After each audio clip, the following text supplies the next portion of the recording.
Good morning and good afternoon, everyone. Thanks very much for joining today. This is the Johns Hopkins Informatics Grand Rounds. My name is Nick Dobbins. I'm an assistant professor in biomedical informatics here at Johns Hopkins and an assistant director of education here in our program. I'm going to very shortly hand it over to Professor Bedrick here. Professor Stephen Bedrick is an associate professor of medical informatics and clinical epidemiology at Oregon Health and Science University, also known as OHSU.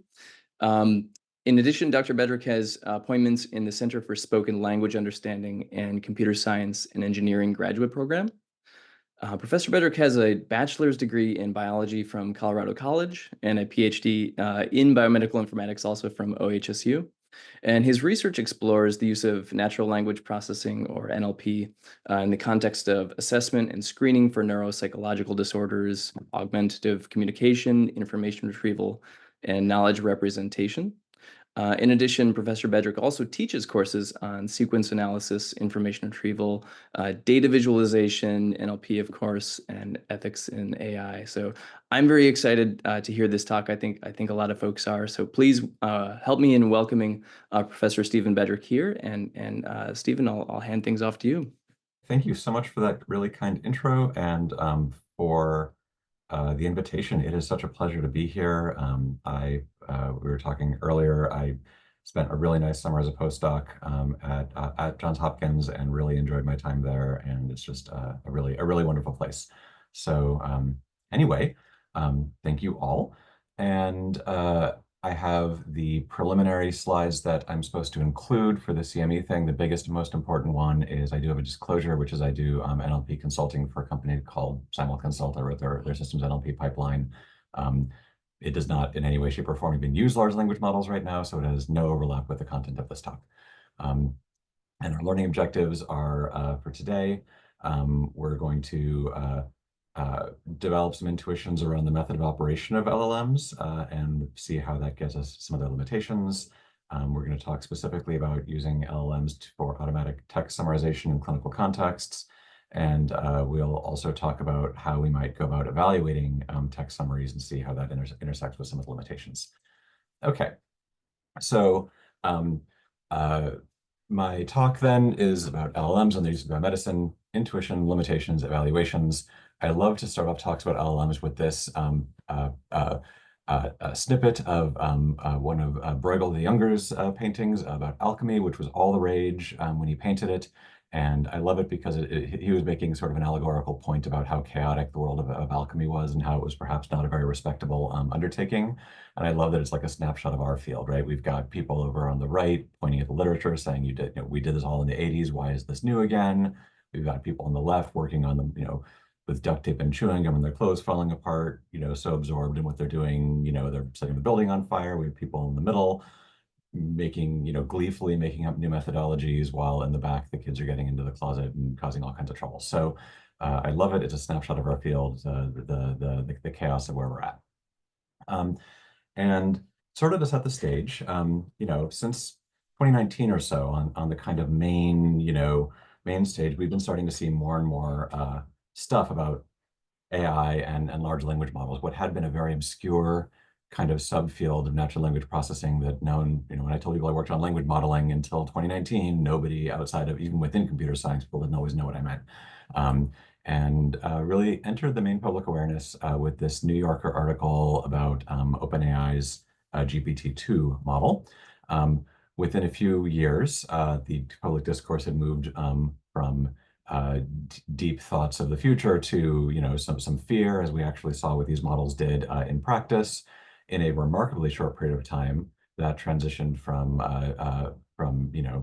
this is a scary new technology to boring business news. Now there's reporters who cover this, and as these things have become more integrated in our lives, we've also entered what I'm now calling the surreal epistemic nightmare of the new technology, where things are getting weird. This has happened in an incredibly short period of time. And we are now using large language models for all kinds of things, helping understand how to use R packages, having answers put into our poetry metric form of choice, Um, and we're also seeing models being used in ways that do not suit their technological purposes. I was hoping for this dresser in the blue color, but I guess I'll have to settle for the I'm sorry that I cannot fulfill the request furniture in brown. For uh, as backstory to this, this is an actual Amazon product listing where whoever listed it, rather than trying to actually write their product titles themselves, asked a chatbot to do it, and the chatbot did not want to do it, and they didn't actually inspect their output, and it ended up on Amazon with a nonsensical thing. So um, we're, of course, seeing more and more and more of these things. Um, in medicine, in the biomedical world, we've seen just a genuine explosion in, again, a very, very short period of time. This is the handy sort of new and improved PubMed search screen. They have a little histogram of articles, and we can see that in the last 4 years we've seen an uh, awful lot more articles about language modeling than there ever were before. However, note that long tail to the left. Even if we go back as far as 1980, we were seeing a handful of articles in there. My point being, we've been using language models in biomedicine for really quite some time. So today's plan, we're going to dig into this.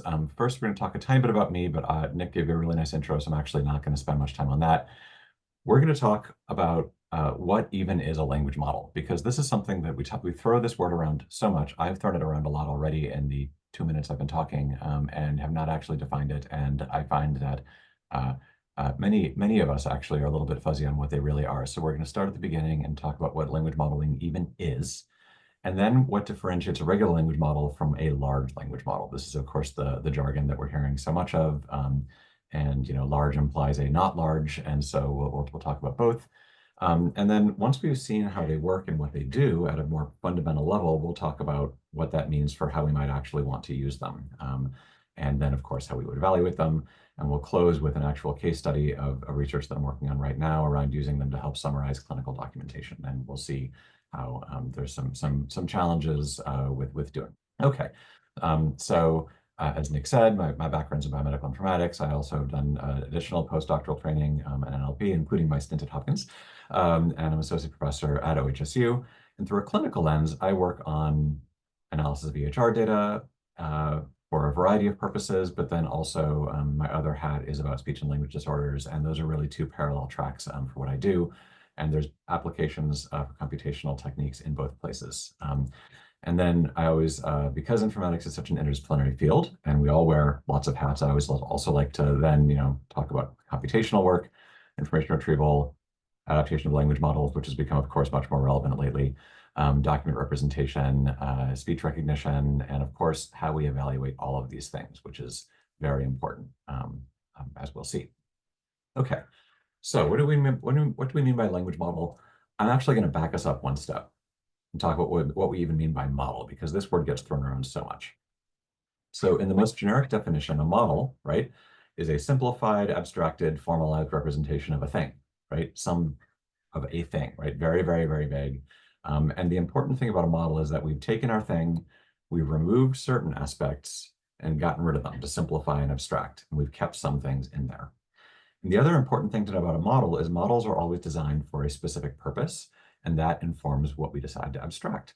And this might sound really, really obvious, but here's an example, right? This is a model of an airplane, and this is another model of an airplane. The one on the left is for wind tunnel studies, right? And is very focused on preserving certain features of the airplane, right? It preserves the aerodynamic features of the airplane, the control surfaces, the shape of the airfoil, the fuselage shape, everything else about that is perfect.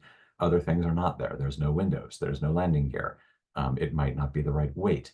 There's all kinds of things about that model that have been removed. And on the right, we have another model of an airplane, and this one's job is to look nice on a shelf and also help us argue about what color the airplane should be, right? And so it's very worried about where the doors and windows and landing gear, and it's less worried about getting the shape of the wing exactly perfect. It's nonsensical to say something like the one on the right is better than the one on the left in isolation, because they're, without thinking about their intended purpose, you can't even really assess or evaluate. Two different approaches to a model. Here's another model. This is a conceptual model of glucose and insulin regulation, right? It is obviously very, very simplified, It has chosen to keep certain things like a pancreas-shaped blob called pancreas, right? And eliminate a lot of other things. This is a more detailed model of the same thing that suddenly has a lot less abstraction and is for a different audience, for a different purpose, for conveying a different kind of information. And down here is yet another model that is zoomed way into what's happening, at the molecular level in the pathway. These are three different models that are all trying to capture different aspects of the same underlying thing. Okay, so statistical models of the kind that we know and love, and this includes machine learning models, are exactly the same, right? Any statistical modeling problem, what you do is you take your big complicated thing you're trying to understand and say, okay, these are the four predictors we actually care about, and here's our response variable. Everything else we're going to throw away. We're simplifying something very big, picking out the pieces we care about. And the more really important thing to know about this process is in all of these that I've described, this is not value neutral, right? Somebody had to make choices about what got included, what got excluded, and the different people might make different choices. Okay, what does any of this have to do with language? Well, let's imagine trying to apply a similar process to language. Language is something incredibly complicated and big that we use for many, many, many things. If we wanted to try to understand language statistically or model it statistically or fit it into a computer, we have to shave off some rough edges and model it somehow. So how might we do this? One other thing I want to say about this slide. When people talk about how machine learning models are not neutral, yada, yada, yada, this is what they're talking about, right? Somebody had to make these choices. And so language modeling, same deal. So an observation, if I asked you to complete this sentence, I was late assigning the blank. In principle, there's a lot of words that could go here, right? I could be late assigning many, many things. However, homework is a particularly likely word that could go there. If I were to say that I was late assigning the purple, we would probably all agree that is a less likely thing I would say. Possibly valid, right? A little weird, but English lets you get away with all kinds of stuff. And so if we want to formalize that intuition a little bit, we have sentence A, sentence B. We might say that the probability of me saying sentence B is less than sentence A, and we can kind of get away with this because we're observing that language is non-random, right? Things that are not random, we can try to model statistically. So a language model then is really just trying to get at this intuition. A language model is just a statistical model of the joint probability of some sequence of words being produced by some underlying generative process. We might frame it as a conditional probability as well, right? If we're feeling like doing it that way, we can get there from a joint probability using the chain rule. And it turns out for a lot of things, conditional probabilities are more useful, right? The probability of some word having seen some prefix or history of words. Might abbreviate that as P of W given H being history. So when we talk about language model, that is literally all we're talking about. Now let's go back to what I was saying about the modeling process. Think about my model airplanes. What's missing in this model? What did we shave off from language to do this? Linguistic context. We shaved off communicative purpose. We shaved off who's writing and speaking. We shaved off any extralinguistic or paralinguistic information about the context in which this is happening, the rate of speech, if we're talking about written language or a transcribed spoken language rather. We might be shaving off things about turn taking or dialogue. There's a lot of information we're losing here. And this is where we always bring out the quote from George Box about how all models are wrong. Some are useful.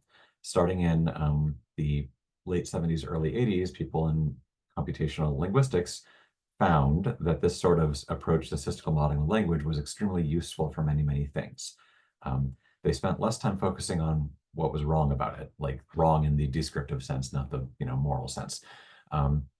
But because for the purposes that they were doing at the time, the useful vastly outweighed limitations they were getting from the wrong. And sort of one of the takeaways from today's talk, I hope, is some intuition about ways that the way we're using language models today, we might be running up against some of the incorrect implications of that, or rather the implications of things that are incorrect.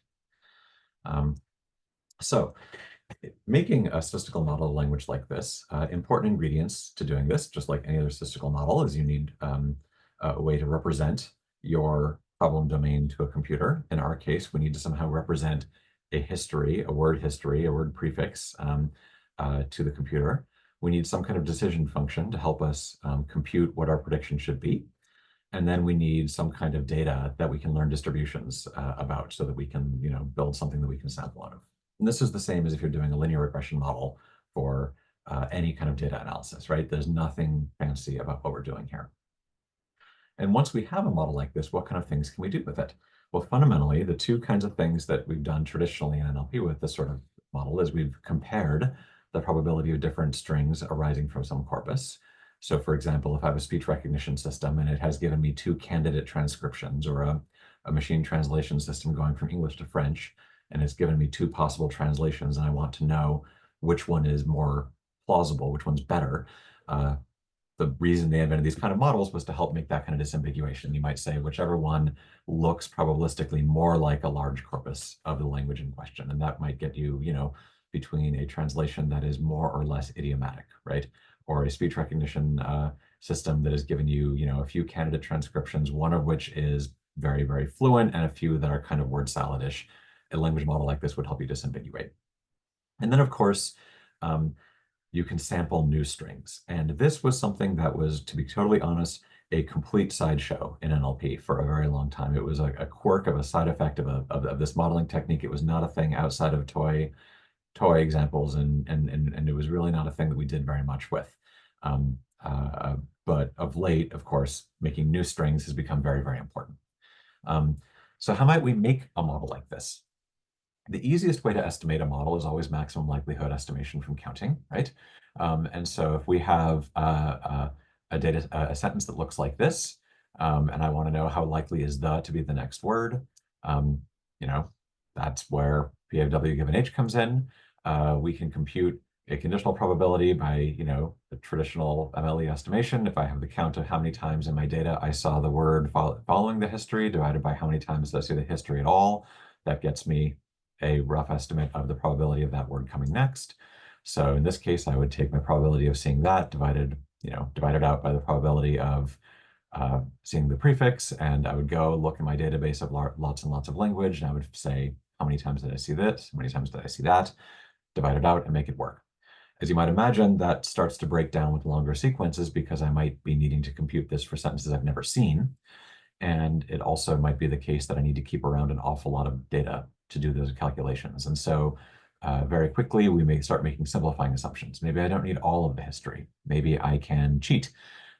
Maybe I can, and I'm skipping ahead through some equations, do not worry about it. This is basically just saying we don't need all the history. We can get away with only knowing perhaps one word back, right? Or two words back, or three words back. This is called a Markov assumption. And basically we're just saying, instead of knowing the entire, keeping around counts for our entire history, we're keeping around one or two counts. And so to get more concrete here, if this is my entire corpus, and I want to know how likely is my next sentence to start with the letter I can go and I can say, how many times did I see a sentence, divide it out, and get my estimate. All right. Then the question immediately becomes, how much context do we actually need? And this gets to where we start to see some of the limitations of this kind of statistical model of language.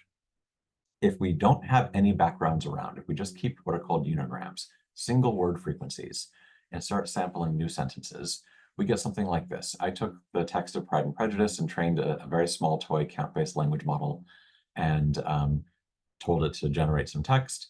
And what we see here is we see text that actually, out of the gate, it does look like gibberish, but if you look closely, you'll see that certain words are more common than others. Words like the and to are there a lot more often than words like kitty. So right away, we can see that there is some signal in a model that only knows about unigrams. If we go to bigrams, it starts to look dramatically more like language. This is where every word only depends on its preceding word. And we can tell at the level of pairs or triples of words, this is starting to look a little bit like something, but doesn't hold together as sentences. If we turn up the history one more to trigrams, we're actually getting valid phrases here, and it's starting to bring in punctuation in a somewhat sensical way. And by the time we get to fourgrams, we're maintaining a lot more syntactic coherence, right? This is actually syntactically, you have to read these sentences here at fourgrams before you can tell that they're not making any sense. This is where we start to see the difference between syntactic coherence and semantic coherence, right? There's no actual semantic meaning to these sentences. But we can see that by going to fourgrams, we're actually getting into the ballpark of stuff that looks like language. And here's where you could start thinking about how a fourgram model you could use to maybe disambiguate possible translations. Um, and in practice, 4 or 5 grams is about the magic number for traditional language modeling before we get to LLMs. And if you took my NLP class in 2013, we would have now spent the rest of the talk talking about how better ways to compute these in more efficient ways and yada, yada, yada. Uh, I should point out here that this example is very English specific. English relies on word order to convey syntax, and for other languages, the cutoff is not at 4 grams. It's at other places. It's language dependent. And of course, languages that have a lot of morphology to them have to do this a little bit differently in order to for them to work. But the basic idea is the same. Now, can we do better than just counting? Yes. By the 2000s, there was a robust effort in machine learning to use a variety of different machine learning statistical models to make better estimates. And by better, I mean more accurate, more stable on lower amounts of data, et cetera, estimates of P of W given H. And we can use maxent models, et cetera. And of course, we can also use neural networks. I should say, if you go back and read the original paper on recurrent neural networks from the early 80s, the example they give is a word prediction a language model. So as long as we've had RNNs that were usable, people are using them for this exact purpose. You can use a feed-forward network. You can use a recurrent neural network. And then, of course, you can use what we have been using today, transformer models. But in all of these cases, it's the same thing. It's just predicting a conditional probability over trained over data. Now, large language models. Where does the large come in? How large is large? There's actually not a good definition agreed upon cutoff, but people start talking about a large neural language model when we start to get into the tens of millions of parameters or the hundreds of millions of parameters, and you know, the biggest models that people work with usually today are in the hundreds of billions of parameters, billions with a B. So very, very, very, very large. I remember when I took stats and learned about linear regression models, and they were saying things about, having more than 15 predictors is asking for trouble, right? And so, of course, in machine learning, we have large numbers of parameters all the time, but hundreds of billions of parameters is a lot of parameters. And with that many parameters, things start to get weird in the Gonzo, Gonzo and Animal Muppets weird, and also the Hunter S. Thompson weird. And kind of what I mean by that is the models start to look like they're doing more than next word prediction. Under the hood, that's all they're doing, but they start to look like they're doing a lot more stuff, and we start wanting to use them for other things. And I think it's worth pausing to ask, sort of, why would it be the case that just adding more parameters makes a next word prediction model start to look like it's generalizing to other tasks? Let's look at some sentences, and let's see, start guessing what word should go in the blank spaces, right? We start, pretty quickly, some of these, there's some ambiguity of what other kinds of primates you would see at the primate house, but probably you're not going to see elephants at the primate house, right? The monkey ran off carrying my sandwich with blank tail. If it's English, it's almost certainly going to be its, right? Here's an example that is not about going to the zoo. Here's a description of a movie, and then the movie was blank, and we can all probably guess a subset of words that might go there. A numerical sequence, right? It's pretty, if you're familiar with English and math, guessing what comes next is there. So a model that is really good at word prediction probably is going to be able to absorb a fair bit of other contextual knowledge to get there. Now, all of these examples, with the arguable exception of the last one, are ones that you can, with sufficient contextual knowledge, you can fill in the blank, but you don't actually need to understand very much of what any of the words mean, right? There's not a lot of reasoning or inference here other than correlations that you could learn by looking at a lot of data. And this is what LLMs are actually doing. It isn't that they know that the cyber market is in Portland, Oregon, because they have a database of, points of interest in geography and are filling it in. It's because they've seen similar things over and over and over and can contextually get it in. Back to the all models are wrong, some are useful. This does turn out to be quite useful for many things, but it is there's a very important difference between this kind of correlative reasoning and what we might actually want a model to be doing. So some big differences between LLMs and the count-based LLMs we talked about. One, number of parameters. Two, representation of the history. So the count-based LM is really just like looking up in a table of counts. LLM is giving a much richer representation of its history that is actually doing much more sophisticated processing to encode that history in a way that is useful for prediction. The way the decision rule is computed, again, a simple count-based LM is just looking up in a table. A large language model is doing a much more sophisticated, well, it's doing a lot more calculating. I don't know that it's necessarily more sophisticated because the actual math of a transformer is surprisingly simple under the hood. There's just a lot more of it, but it's definitely more involved and includes a lot of nonlinearities and things that are helpful. But the what that's being computed is conceptually the same. So to sort of keep that in mind, I've got a little asterisk because people always at me about this.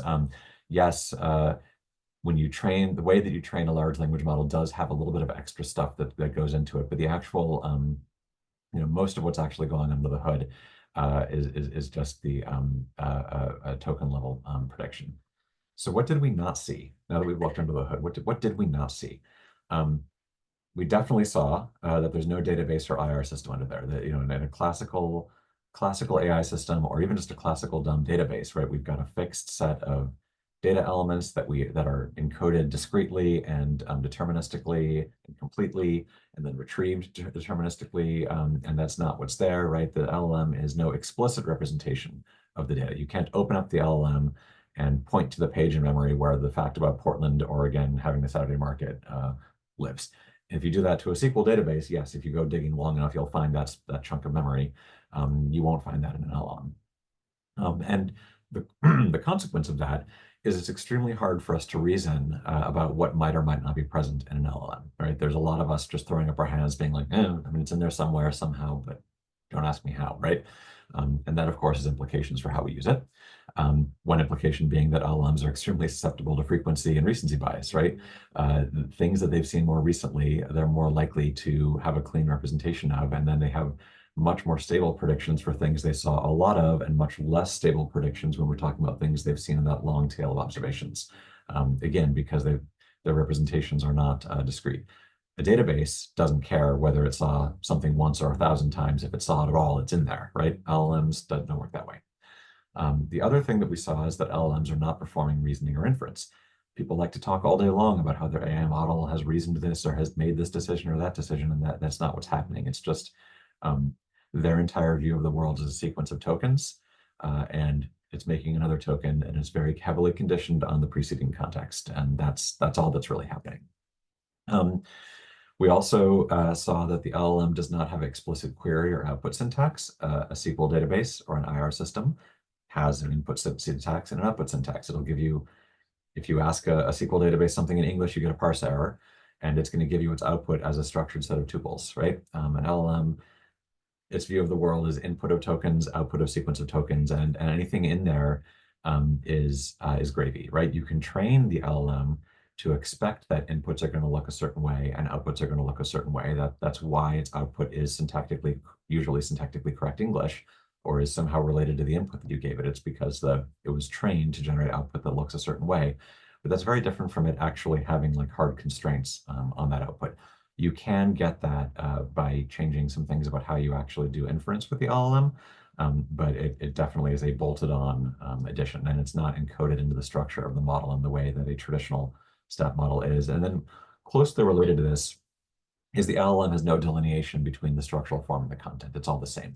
And what I mean by that is if you give it a bunch of, say, XML documents to model, it doesn't know that it's getting XML, right? It's not parsing the XML in the traditional sense that an XML parser is. It's just sort of learning patterns and drawing a lot of often very useful conclusions from those patterns, but it's definitely not the same thing as a model that has a fixed input and output, or that understands the difference between form and content. And that's where we'll see things like, if you ask it to write a paper, that's part of why the bibliography might actually be formatted correctly like a bibliography, but the actual content of the references will be garbage, right? It's because it knows the form, but it doesn't have any actual knowledge of the content. So this is why I like to say that LLMs are the three raccoons in a trench coat of AI. It's really good at kind of faking it till it makes it, but it's fundamentally not doing any of the things that we might expect an AI model to do. And so what I take away from this is that our mental model of what LLMs are doing is basically wrong, right? They don't know things, they don't think things, they don't answer questions. They do produce output that is meaningful sometimes, which is good, right? I enjoy using them and use them for many things, like science things. But it's a side effect of their training and generation context. They're all about correlations, leveraging textual correlations, um, not comprehension. And this is kind of a big one, right? Because this means that once we know this, we can lean into what they're good for and not use them for stuff that we know based on how they work is going to be asking for trouble. So a few practical consequences. Some of you may have seen this example a little while ago. Google has decided to go all in on taking their search results and adding generative AI to answer them. There's been some really good academic work on why this is maybe not an optimal idea, but that's not this talk.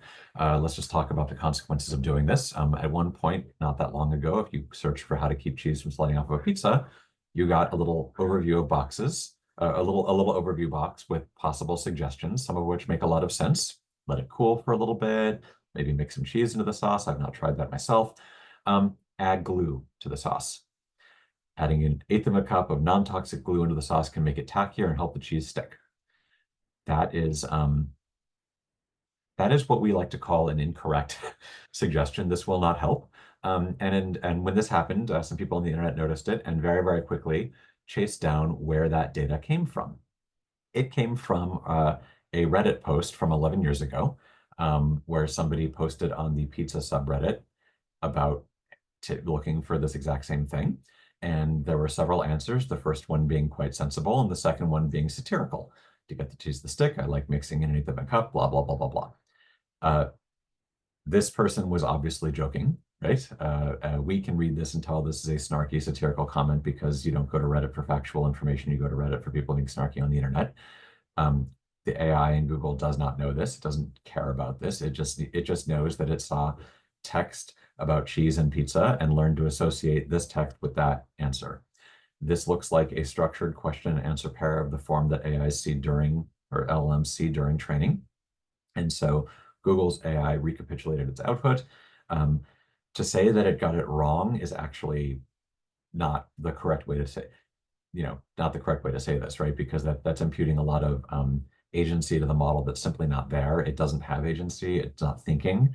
It found correlations to this input question of too much cheese, too much sauce on cheese falling off pizza.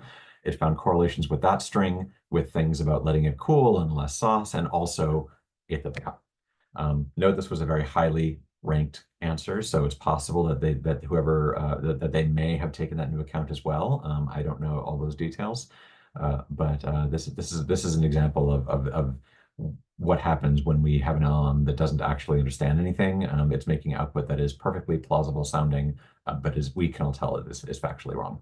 And some other less silly examples. This is from a paper in Lancet Global Health about image generation models, which have a heavy component of language model for comprehending the question.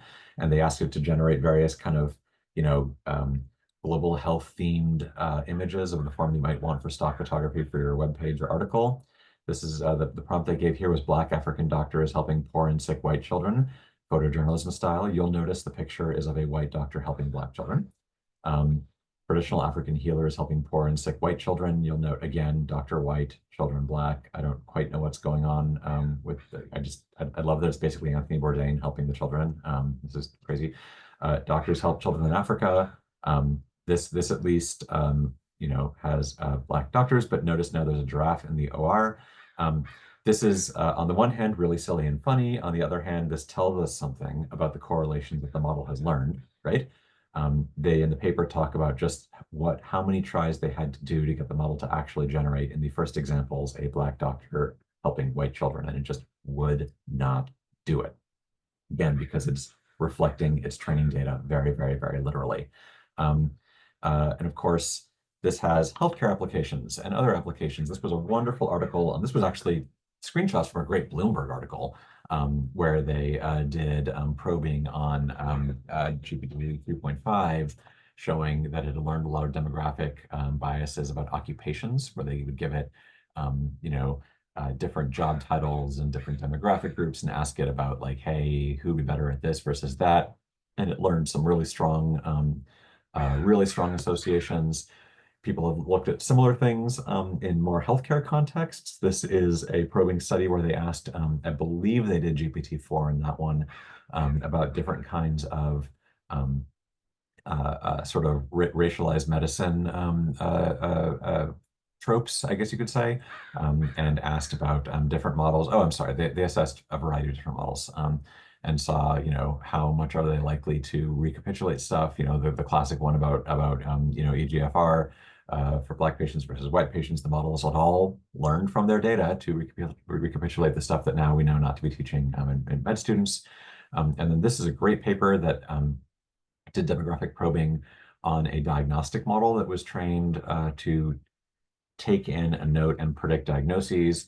And they found that by changing the demographic properties of the patient without changing anything else, it dramatically changed its predicted diagnoses. Noticed by changing it to be a Black patient, that predicted drug abuse as a diagnosis code to be far more likely. This is what we like to, in technical terms, call really, really bad, and should be making us think a lot about whether we want to use these models in context where this sort of thing matters. But and hopefully by now you have a sense of why this happens, right? It's because it's doing correlative inference from things that it learned and saw during training. So now that I've done my pitch about why these things suck, let's go back to this part. To the extent that they produce output that's meaningful, which they do, people always come back to me with, but look, it is actually giving good output a lot of things, and that's true. So let's talk about situations when it does make sense to use what kinds of things it might make sense to use these kinds of models for. And this is like my opinion based on my experience with it, so I'll be very happy to talk Q&A. So when your input is really variable from a linguistic point of view, right? Like when you've got input you need to process and it's very, linguistically rich, because if it's not, right, we would just use regular expressions or some other more traditional NLP method to do it. But there's a reason why those methods always didn't get us what we wanted and why the joke was for a long time that NLP wasn't working. So if your input's very linguistic, you need to do information extraction, yay LLMs. When there's limited labeled data, right? LLMs are amazing at zero or few shot processing. That was always the Achilles heel of statistical NLP before, was supervised learning required so much data, and that was really hard to get.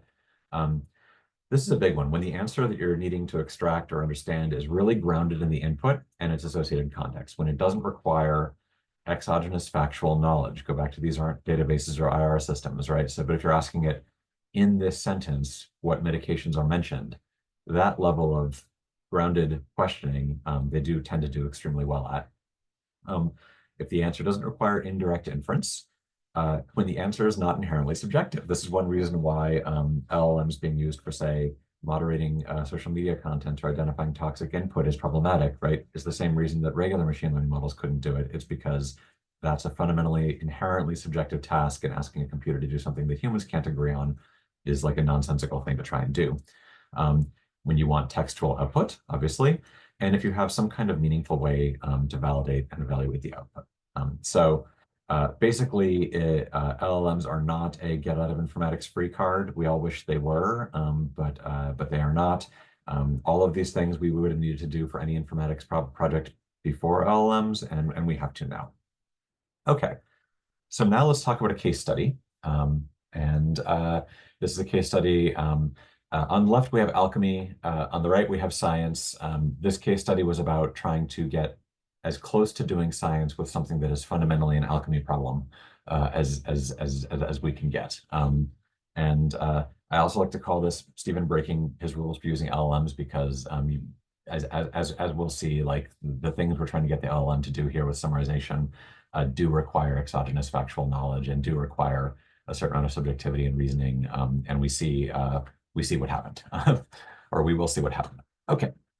Summarization of clinical documents. This is like the hot use case for LLMs right now. Everyone really wants to, in biomedicine, people really, really want to do this. And the reason people really want to do summarization There's a lot of reasons, but they all seem to come down to information overload. We know that clinical documentation is ever expanding in volume, and this is leading to cognitive overload, errors, provider burnout. I've got a list of citations at the bottom about, about this. Uh, and informatics, right? Informatics is all about getting the right person, the right information in the right way at the right time, right? That's sort of what we're here to do. So one idea people have been having is, wouldn't it be great if instead of reading the entire, giant 10 million notes, you could read some kind of nice, focused, clean, helpful summary, or you could even, get some sort of more condensed information thing. Our scenario for summarization, and because this is very important about summarization, right? Once you dig into it, there's a lot of reasons and ways and times you might want to do summarization. So it's very important to zero in on a specific summary and user use case and user model. So our scenario is for care planning. I'm working with a wonderful team that has been doing a lot of work on care management and care planning. And we're focusing on the inpatient to outpatient handoff. So that's like a situation where you have a patient that you're working with. They've gone through a hospitalization. Now they're coming back to the outpatient clinic, and their outpatient providers, either they're PCP or they have a specialty. They might be, if they're, say, an older adult with many chronic conditions, they might have a nephrologist, a cardiologist, and an ophthalmologist who they're working with on different problems. And those people all might need to know different things about what happened during their hospitalization. And so if you just give them, hey, go log into Epic's Care Anywhere and go read what happened, that's going to take them forever, and they might, get confused.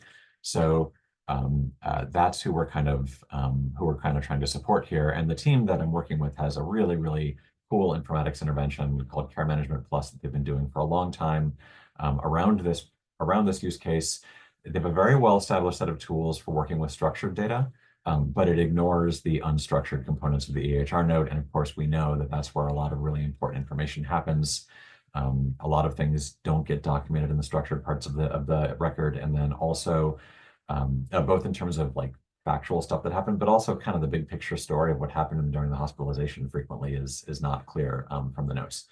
The same team actually did a really cool study on uh, uh, uh, accuracy. They compared what was in the note to what actually made it into the structured thing, just for medications and other things. And they found some really interesting differences. They found that, like, for example, certain drugs were much more likely to be mentioned in the structured notes and not make it to the unstructured, mentioned in the unstructured and not make it to the structured. Okay. Problem, of course, is structured on the clinical notes. They're long, can be very repetitive. Good use case for summarization. So our idea was to help out to use LLMs for this. So clinical summarization is the act of collecting and distilling and synthesizing patient information to help a whole range of clinical tasks. What we're looking at here is something called the aortis model, which is a really cool conceptual model to describe different activities that take place during a clinical summarization operation. And beginning with identifying data elements to aggregate, figuring out how to reorganize them, possibly reducing, possibly transforming, applying interpretation, and then onto synthesis. Each of these steps is a whole undertaking in its own, and does not necessarily involve only unstructured data. The aortis model is actually mostly talking about taking structured EHR data and making, say, a clinical dashboard out of it. It's a really cool conceptual model, but we decided to apply it for our use case. And we also, I should say, we also aren't the first people to try to do automatic summarization. This is a very long history in computer science and NLP, so in medicine. And the traditional extractive approach looks something like this. We take our input text, we split it into sentences, into units of some kind. We have some way of scoring each unit for importance or saliency to whatever we're caring about summarizing. We identify and output the optimal subset of those passages, and then we put them together. That's sort of a traditional extractive summarization approach. There's also a traditional abstractive approach where you do some sort of structured processing of your input text. You then identify the important facts or relations in that text, and then you generate de novo output according to a grammar or template. Starting in 2012 or so, 2013, we started using sequence-to-sequence models. Those are machine learning models that generate sequences of output text. So basically the one-level ancestor of today's LLMs. And the idea there was you would just encode the original document using an RNN, and then you would decode it using another RNN or some other kind of generation model. as a sequence of text. So this is getting, similar to the abstractive approach, except without all of the work in it, and just sort of letting the model figure it out. And then, of course, today we do something very, very similar with LLMs, where you take the original document, feed it to a large generically trained transformer model that's been trained to do a lot of different language tasks. And then you also include other relevant instructions about your summary, like what you want, how long it is, who the audience is. Basically, you sort of include all that contextual information in your input along with the text you want to summarize. And then you include whatever other contextual information you feel like is relevant. And then whatever else you want to put in there because it's 2024 and that's how we roll. That's the alchemy part. And then you decode your summary using that same model. So instead of training a new decoder model that knows about summarization, you use the same model and see what you get. The Achilles heel has always been evaluation. How do you tell if you've got a good summary or not? What makes a good summary is very contingent on who the reader is, what they're doing with the summary, what information they already have, what they need. So in practice, evaluation of automated summarization is kind of a mess, to be honest. It tends to be either very, very simplistic using or algorithms that don't really capture very much about, have very low construct validity, or we might have a much more involved process using humans. And so there's been many, many efforts to try to bridge that gap, but it's still a real challenge. And then there's human review. So we were trying to get at the problem a little differently. So for our summarization, we realized that there's different kinds of summaries for our use case that we need. We adopted the data information knowledge wisdom framework, which is something from information science, but I am running out of time, so I will actually not get into it too much. But the key idea is that you have information at different levels of granularity, starting from data, which is the most raw form that has very little context and isn't very helpful on its own. Adding context brings us to information. Connections between pieces of information gets us knowledge. Insight and wisdom help us understand why, and taking generalizing to new courses of information. And each of these might be a different level of summarization, and this maps really nicely to the aorist framework we found. So we had two research questions for the study. The first was, we realized we don't even know how well humans can summarize discharge notes. For all the literature on LLM summarization, it's not a thing humans do very often. So we decided that we would have humans try to make summaries at our different levels of abstraction. And then we would have LLMs make the same summaries. And then we would compare them to the human summaries on dimensions of quality and reliability. So how good are the summaries, and then how consistent, reliable is the LLM output, because LLMs make variable output, right? It's a statistical model. If you ask the same model multiple times, you're going to get different answers. So we needed to know how reliable are those answers. And so the overall plan, have humans and LLMs make the summaries and then read the results. So our experimental flow looks something like this. We started with a data set called Mimic, which is a large corpus of EHR notes that has been de-identified and is more or less openly available. We then subsetted to a specific set of patients that had certain sets of diagnoses that fit with our multiple chronic conditions population. We extracted a collection of discharge notes, and then had the provider generate summaries, then used Llama 3 to generate summaries, and then did a blinded comparison. And we had humans who were internal medicine residents and attendings generate and do the reviewing. For the LLM, we had to make some decisions. First decision was whether we would go with a cloud-hosted or a local LLM.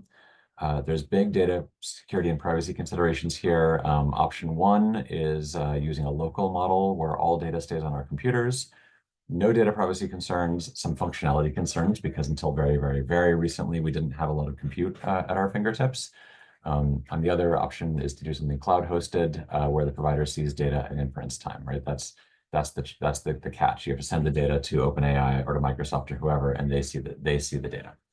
If you go with that route, you've got two families of concerns. What I like to call a type 1 concern, which is that you've just disclosed sensitive data to a third party, which they may or may not be retaining in an insecure manner, right? That's a basic informatics problem that happens with any cloud-based API of any kind, and it can be managed using the usual HIPAA methods of getting a BAA, which, depending on your organization, may or may not be feasible. For our organization, it is, I'll just say, we've been trying for a year and a half to get our BAA with Microsoft extended to include their Azure endpoints, and it is being very challenging. And so there's also a type 2 concern, which is that sensitive data could be incorporated into future versions of the models. If you just take text and paste it to ChatGPT, the consumer endpoint, they actually use those things that people paste in for model training. This is an exciting new frontier of HIPAA violation. And it also leads to data contamination. That Mimic 3 data set that I'm working with, the maintainers have asked people to make sure not to use that endpoint for that exact reason. This can be managed in principle by paying very close attention to the terms of service and hoping that they are following them. I'm not a lawyer. We didn't want to deal with any of this, so we used a local model. There's also some experimental concerns around reproducibility. So we went local. We used Llama 3, the 8 billion parameter version, because that's what we could run. However, I have since been able to rerun these experiments with the 70 and 405 billion parameter versions of the model, and my results are consistent. So the things I'll be talking about are the same. The summaries we produced at 4 levels of synthesis, and then we evaluated on accuracy, synthesis in terms of how well did the model synthesize the note, or the human succinctness, use, and then usefulness. We did this on a 5-point Likert scale, having humans do the rating. And the instructions to the humans in the LLM at the different levels of abstraction were to, at the data level, just focus on the data points. At the information level, to contextualize that data in the context of the patient and their conditions. At the knowledge, incorporate whatever you know about relevant clinical guidelines, which is where we break my LLM rules. Now we're asking it to rely on exogenous knowledge, right? And then wisdom, getting into, producing a summary that gets into anything we might know about the patient and their values and preferences and bigger picture needs for managing that patient. So our initial feasibility experiment, this is ongoing work, I should say. We're in the process of finishing the human review. So this was a subset of 10 summaries where we had the LLM generate, for each of our 10 documents, generate 10 summaries. And we had humans rate for consistency. We had the humans apply those along those 5 dimensions. We had humans do it. And the graph here is showing for each of our patients in our little population of 10 notes, right? For our 10 notes, how often, when we had the LLM generate 10 summaries for that note, did the human rate it 4 or higher for that category? So here we see that for accuracy, the median was that more than half the time the human rated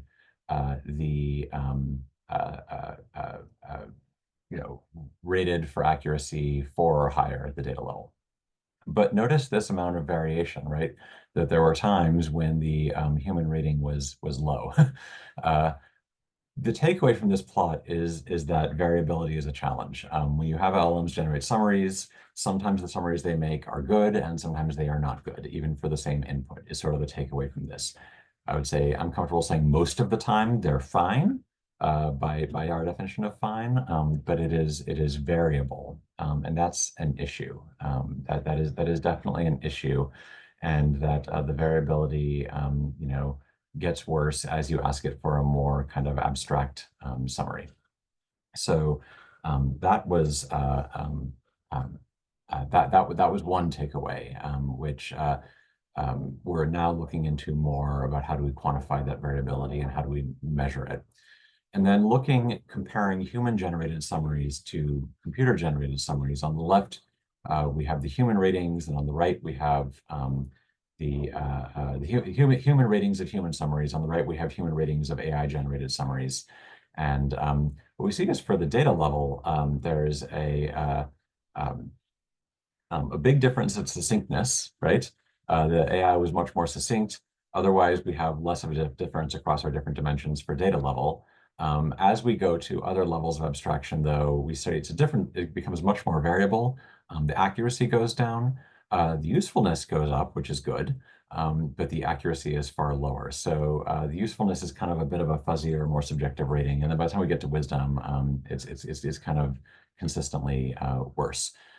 So this is an example of what we'll be able to have much better ratings of once we're done with the full analysis. This was on our subset of 10 notes. But it's sort of the approach we're taking. We're trying to really understand how to quantify what's important here. And then I'll finish with some qualitative results. So here's an example data summary. I can't show the whole note because of how the data controls work for even though it's de-identified. But on the right, we have a data summary, and we can see it's quite succinct. It's a description of the patient's journey. Um, Note this part here in the middle where it says they were discharged in stable condition on Coumadin. On the left here is the patient's discharge medications, which do not include Coumadin. This is an example when people talk about hallucination or confabulation. This is a classic example. It is hallucinated a medication that was not there. It's a medication that, given the set of things this patient is on and what happened to them, might normally be there, but it was not on there. Why was this hallucination there? We think it's because in their medications at home, they were on Coumadin. During their inpatient hospitalization, their Coumadin was discontinued, and but the model got confused to list of medications that reduced the Coumadin.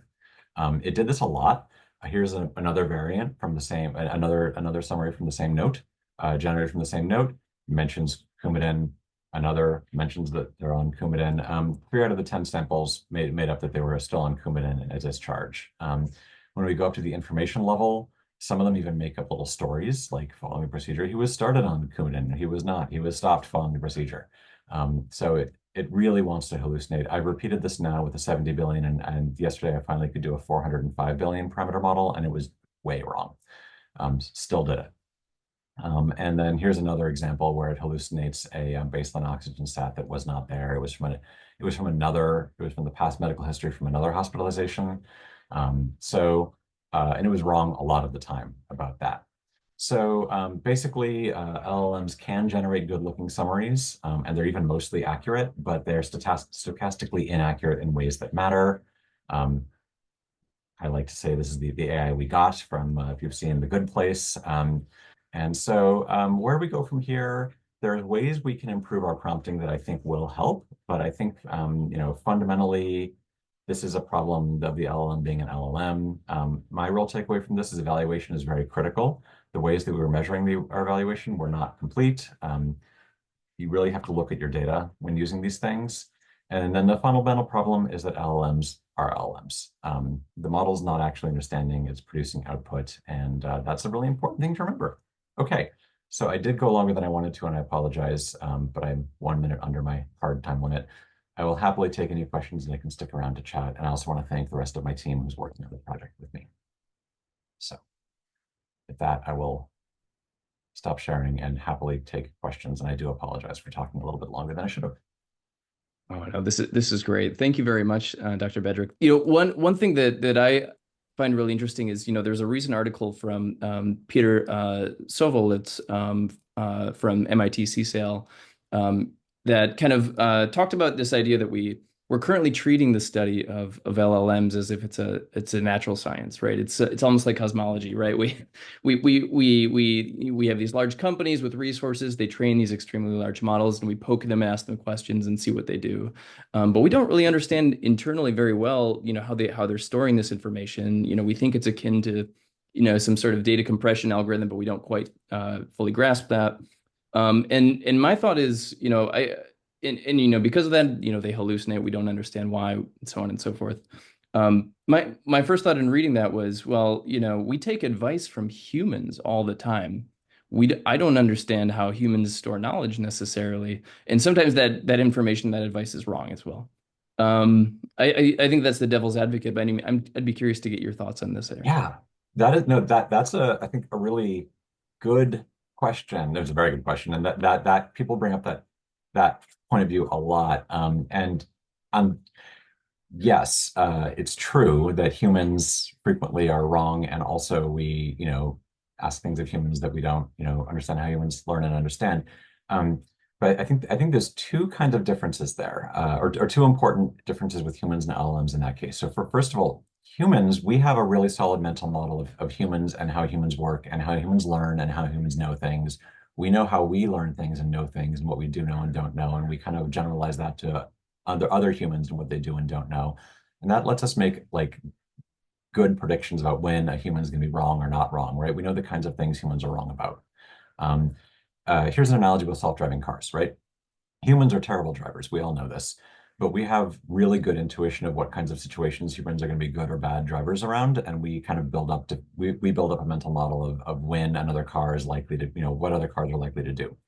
We don't have that good intuition for self-driving cars. So even if a self-driving car is 1,000 times better than a human, but its action space of where it makes mistakes is different from humans, and we don't have any model of what that action space is, which means that we can't predict when it's going to be good or bad. LLMs are the same way. Um, we don't have any kind of good internal mental model of when they're going to be useful or bad or good predictions or not. And so I feel like that's the difference. And a lot of what we do when we have humans that when we're relying on humans to be good at something, we have a whole bunch of societal guardrails we put into place about when they, to help mitigate these problems of humans being wrong sometimes and us not knowing about learning. We have licensing, we have lots of social constructs around, checklists and rules and all these other things. And those are all based on, again, this kind of human level intuition of when we're good and bad at stuff. And LLMs, we have none of those things. And if we try to apply human conditions to the LLMs, I feel like that's a category error. Like people talk about, oh, you could have them take the licensing exam, and if they're good at the same licensing exam as humans, they must know all the same things as humans. And I feel like that's that's missing the core thing that they're not humans and don't work like humans.